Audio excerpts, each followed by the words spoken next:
আপনি কাউকে বিশ্বাস করবেন কেন যদি সে বারবার কথা দিয়ে কথা ভাঙে? ২০১৫ সালে ইরান আন্তর্জাতিক বিশ্বের সাথে নিউক্লিয়ার ডিল করেছিল। তারা সব নিয়ম মেনেছিল, আন্তর্জাতিক পরিদর্শকেরাও সেটা নিশ্চিত করেছিল। কিন্তু ২০১৮ সালে ডোনাল্ড ট্রাম্প একতরফাভাবে সেই চুক্তি ভেঙে দেন। চুক্তি ভাঙল আমেরিকা, আর শাস্তিস্বরূপ ইরানের ওপর চাপানো হলো অমানবিক নিষেধাজ্ঞা। ওষুধের অভাবে, মুদ্রাস্ফীতিতে আজ ভুগছে সাধারণ ইরানিরা।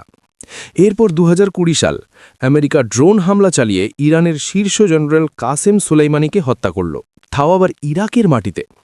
কোনো যুদ্ধ ঘোষণা ছাড়াই অন্য দেশের জেনারেলকে হত্যা।